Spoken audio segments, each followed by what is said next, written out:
मैंने दफ्तर में दाखिल होकर नज़र दौड़ाई तो मुझे शबीना कहीं भी नज़र नहीं आई। मैंने घंटी बजाकर एक दूसरे नौकर को बुलाया और उसे शबीना को बुलाने के लिए बुलावा भेजा। कुछ देर ही बाद शबीना मेरे सामने हाजिर थी, जैसे वो किसी बहुत बड़े सदमे से गुजरी हो या जैसे वो किसी बहुत बड़ी कैद से रिहाई पाने के बाद इस दुनिया में आई हो। कुछ ही देर बाद मेरी दोस्त सादिया दफ्तर में दाखिल हुई और आते ही बेतकल्लुफ़ी से एक सीट संभाल ली। मेरी दोस्त सादिया एक बेहतरीन मनोवैज्ञानिक थी और मेरे साथ ये एनजीओ चला रही थी जिसमें हमने सैकड़ों बेसहारा औरतों को सहारा दे रखा था और उन्हें मुआशरे में बेहतर तरीके से ज़िंदगी गुजारने के उसूल सिखा रहे थे। हमारे पास आने वाली हर औरत कई बुरे हालात से गुजर कर आती थी, जिनकी जहनी हालत बहुत बुरी होती थी। उन्हीं औरतों में से एक शबीना थी।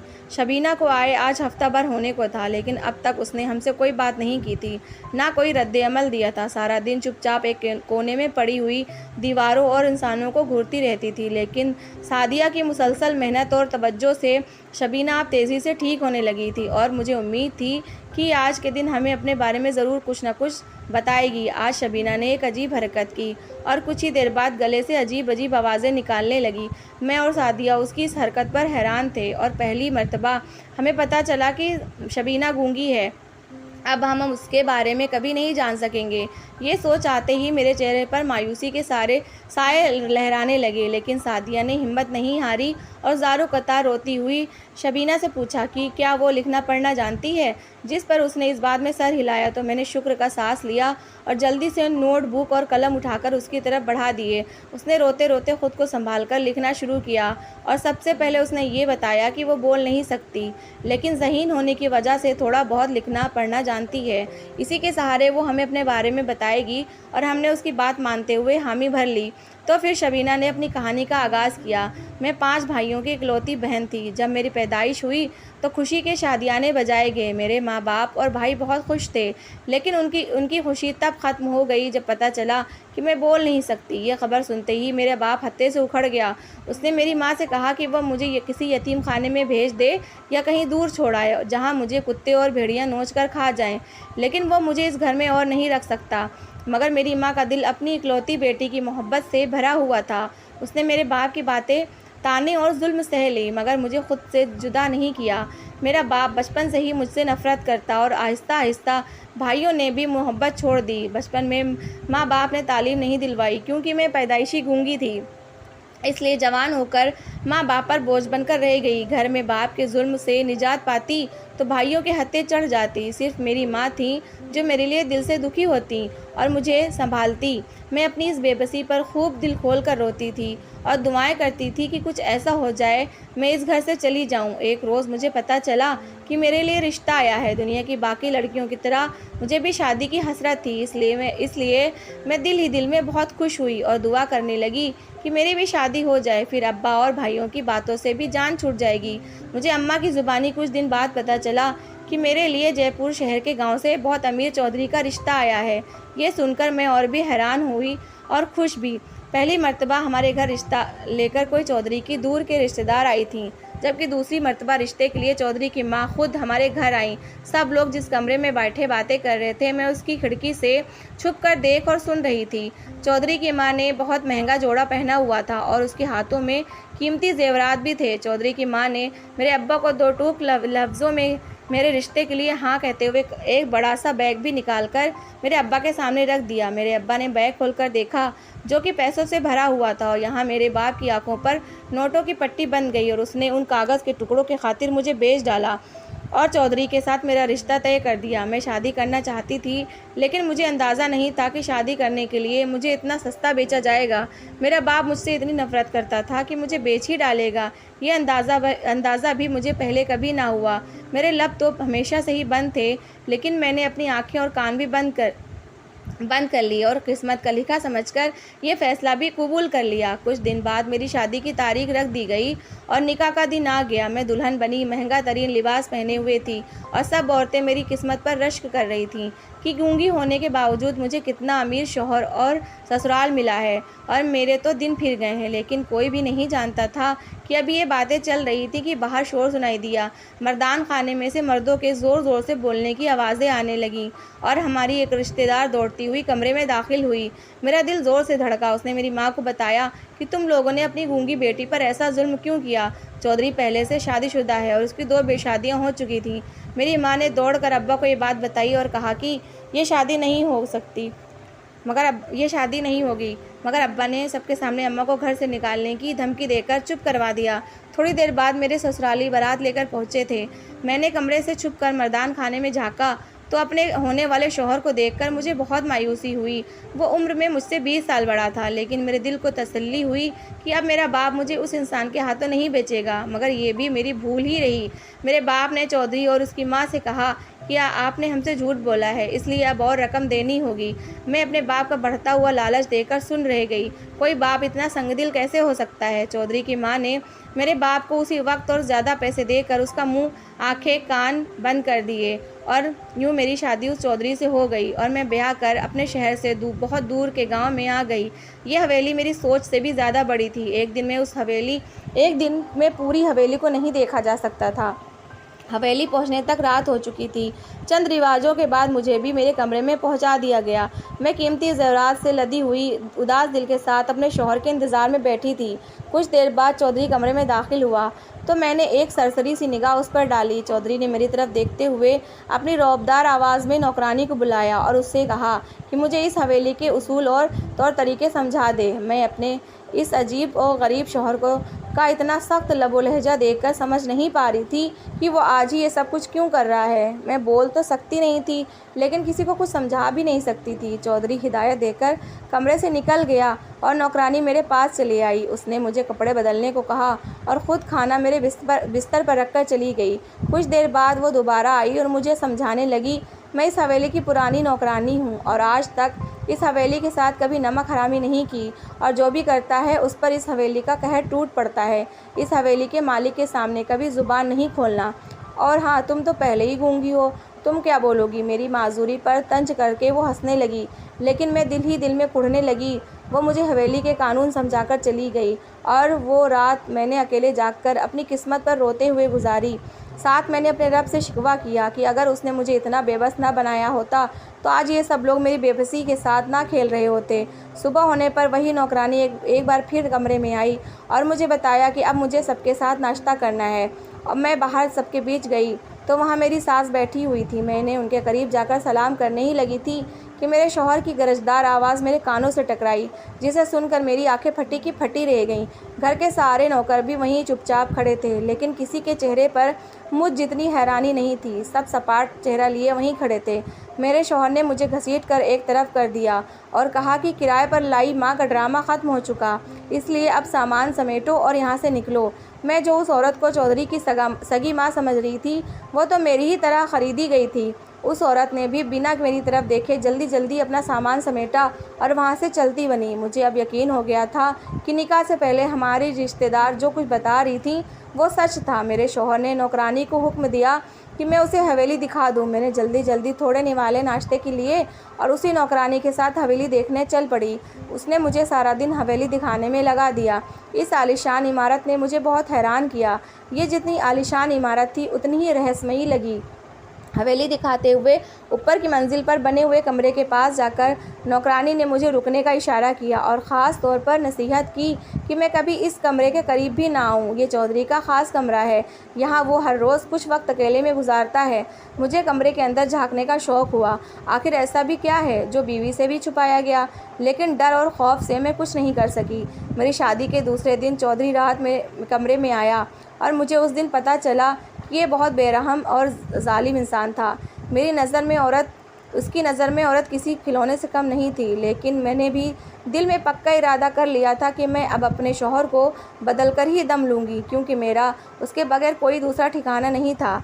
मैं अगले दिन उठकर नौकरों के साथ मिलकर ख़ुद के सारे किचन के काम किए, लेकिन खाने के वक्त जब मेरे शौहर को ये बात पता चली तो उसने सारे बर्तन उठाकर दूर फेंक दिए। ये सब देखकर मेरा दिल खून के आंसू रोने लगा और मैं वहाँ से चली आई। उसने गरजदार आवाज़ में हुक्म दिया कि आज के बाद मैं कभी भी किचन का रुख ना करूं और ना ही उसका कोई काम करूं। मैं सहम कर एक कोने में बैठ गई। घर की पुरानी नौकरानी मेरे पास आई और मुझसे कहने लगी ये मेरे हक़ में अच्छा है कि मेरी ज़ुबान बंद है। इस तरह मैं उस शख्स को जल्दी बदल सकती हूँ। मैंने एक बार फिर अपना दिल साफ़ किया और राज़ी खुशी रहने लगी। मैंने अब इस रहस्यमयी हवेली के साथ समझौता करना सीख लिया था और घर के नौकर भी मेरा ख़ास ख्याल करते थे। पुरानी नौकरानी मेरे साथ घुल मिल गई थी और मुझे हवेली के बारे में अक्सर बताती रहती थी, लेकिन मेरे जहन में तो वही बंद कमरा आज भी मौजूद था जो मैंने 2-3 बार दूर से देखा था, और दिन में एक बार मेरा शौहर उस कमरे में जाता था। एक दिन हिम्मत करके नौकरानी से पूछ लिया कि चौधरी की पहली बीवियां उसे छोड़कर क्यों चली गईं।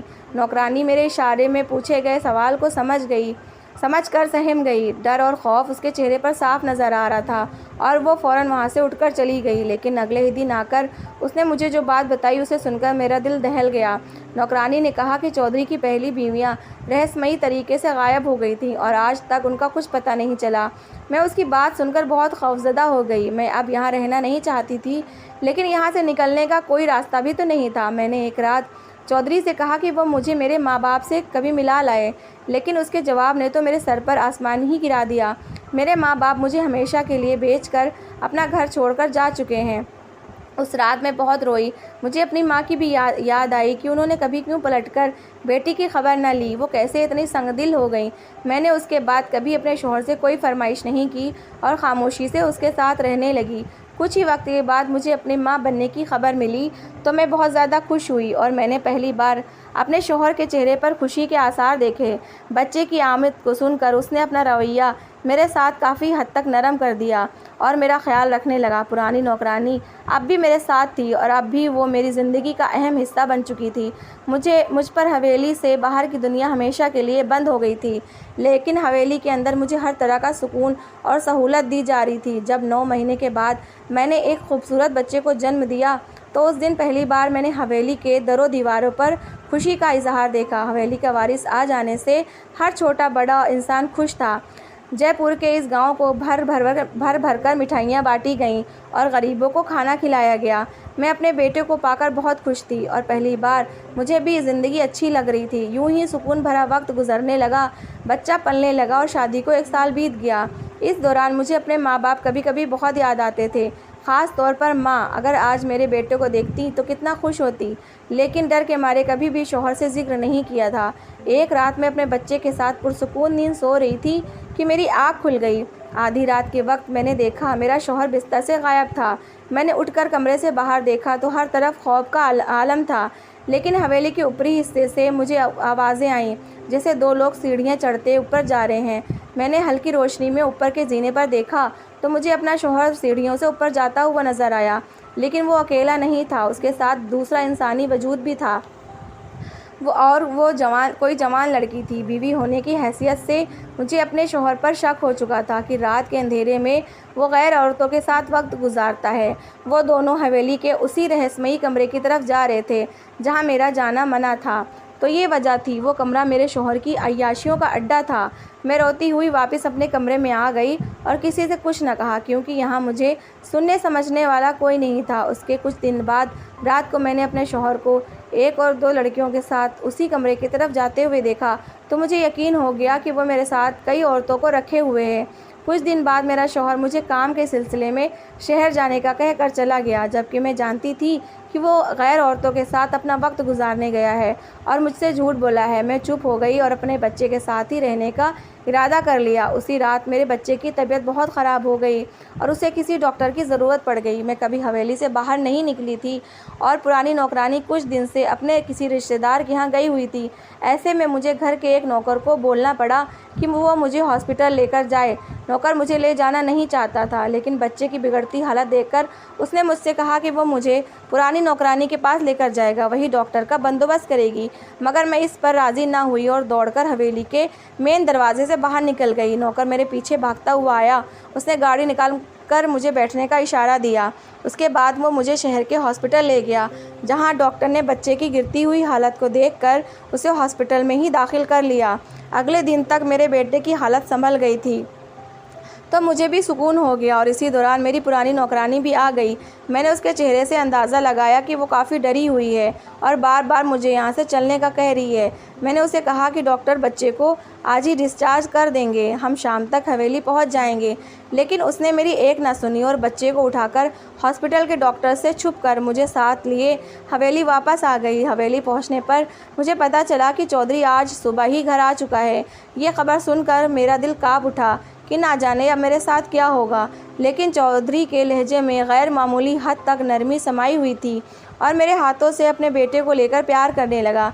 मेरा भी डर जाता रहा, मगर मुझे हवेली की पुरानी नौकरानी कुछ ठीक नहीं लग रही थी। मैंने उसे तसल्ली दी कि अब मैंने चौधरी को बहुत बदल दिया है और अब मैं उसके बच्चे की माँ भी हूँ, इसलिए उसे डरने की ज़रूरत नहीं है। उस रात जब हम अपने कमरे में गए तो चौधरी मेरे पास चला आया और आज उसका अंदाज़ मुझे बहुत अजीब लगा।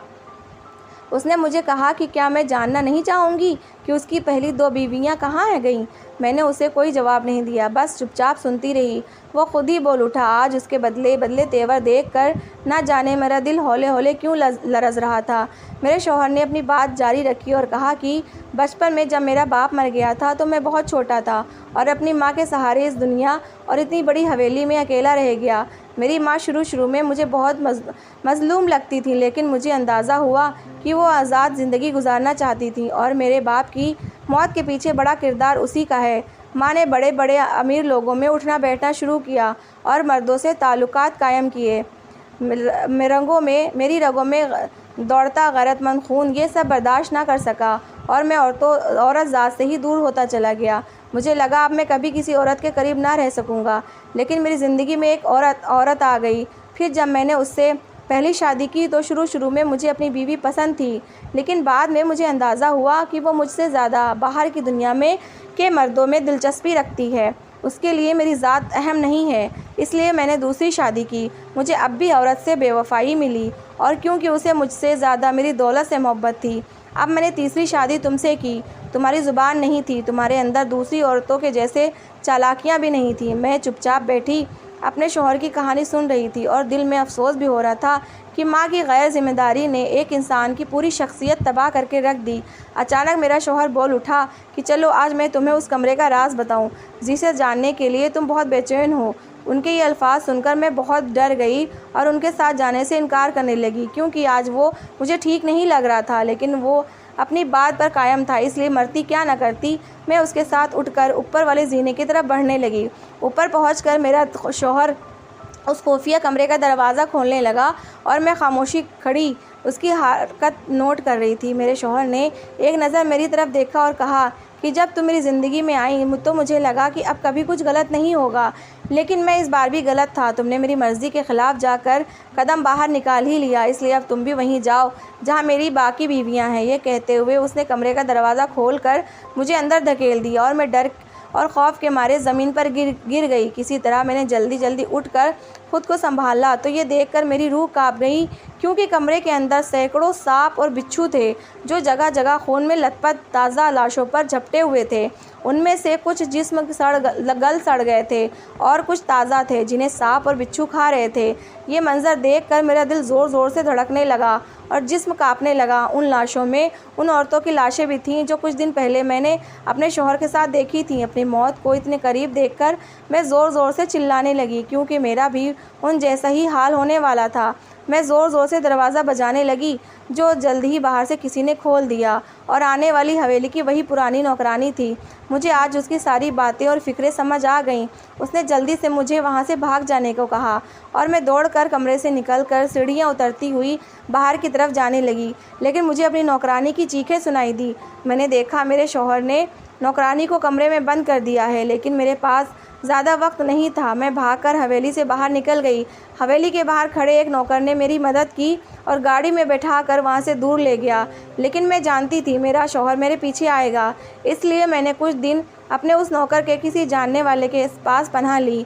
इस दौरान वो नौकर मुझे रोज़ मिलने आता रहा। मुझे अपना बच्चा चाहिए था, लेकिन मैं हवेली नहीं जा सकती थी। मैंने उसे नौकर से कहा कि मुझे मेरे घर ले जाए और मेरे माँ बाप से मिलवाए। मेरे बताए गए एड्रेस पर वो मुझे मेरे घर ले गया, लेकिन ये देखकर मेरे पैरों तले से ज़मीन निकल गई और सर पर आसमान टूट पड़ा कि कि चौधरी ने उसी रात मेरे माँ बाप और भाइयों को ज़िंदा जला दिया था और वो जगह जो कभी मेरा घर था वो राख बन चुका था।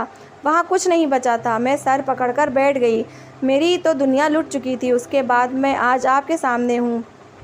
शबीना अपनी कहानी लिखते लिखते थक चुकी थी। उसने कागज़ कलम एक तरफ फेंक दिया और डॉक्टर सादिया ने दिल दहला देने वाली ये कहानी सुनने के बाद अपने आंसू पोंछते हुए शबीना को यकीन दिलाया कि वो उसको इंसाफ ज़रूर दिलाएगी।